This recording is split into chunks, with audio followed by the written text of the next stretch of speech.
تخيل كده واحد من العفاريت صحي على صوت زعيق امه، اللي هو في ايه يا اما؟ قوم يا موكوس نتيجه الثانويه طلعت. طيب هو ايه اللي طيب بعد اللي حصل ده؟ هو ايه اللي حصل يا اما كفرنا الشر؟ ابن خالتك اشموح ماله ركبه انس يعني ولا ايه؟ مش فاهم. جاب مجموع دخله طب وانت انا ايه جايب 14%. ليه يا عم هي بيره ولا مؤاخذه؟ طبعا حضرتك فاهم السيناريو ده، فشكل السهره بتاعتنا مطوله مندمج. عشان كده اسمح لي اخدك في سهره في مملكه المندمج اللي شعارها اخدش كالنمر. فيلا كده يا نمر استعد معايا واربط الحزام. جاهز؟ خلصان.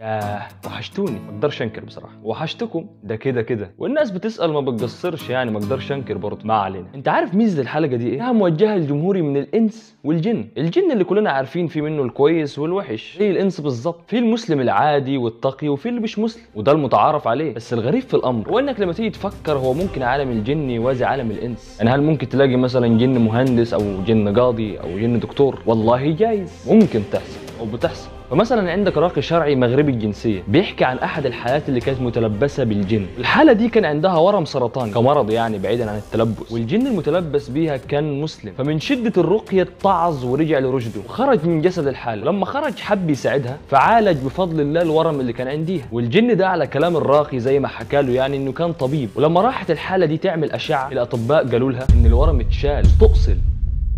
طيب حلو جدا، يعني ممكن من هنا نقول ان الجن في منهم اطباء اهو على كلامه مسؤوليه الراقي. طبعا حصل شوشره وحوارات واختلفت الاراء، في ناس كتير ما صدقتش، في منهم اللي قال خرافات، في منهم اللي قال مستحيل، منهم اللي قال ممكن الجن يكون طبيب بس هيكون بيعالج بالاعشاب وامراض خفيفه كمان، ولا يمكن مثلا انه يوصل لمرحله انه يعمل عمليات جراحيه. برضه كلام منطقي. احنا خلينا مع الراي ده ويبقى كله في السليم يعني.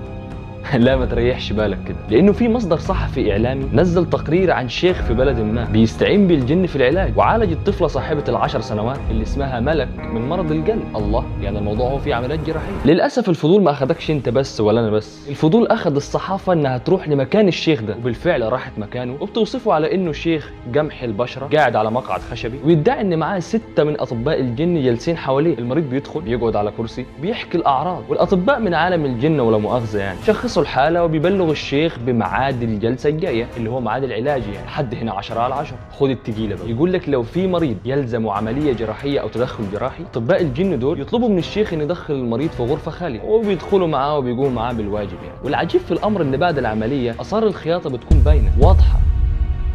فالموضوع مندمج محير جدا، ملناش حد يفصلنا في الحوار ده غير اخواتنا المتابعين من عالم الجن يعني. فلو حد من اشموح وجماعته بيتفرج على الحلقه يا ريت يا رجاله تنزل بمجموعك في الثانوي في التعليقات عشان نخلص من الليله السوداء دي. وكده يا مندمجين تكون سهرتنا الخفيفه خلصت على خير، ونشوفكم في السهرات الجايه باذن الله. ويعني لو حابب نتواصل وتشوف اخر الاخبار تعال على الانستجرام.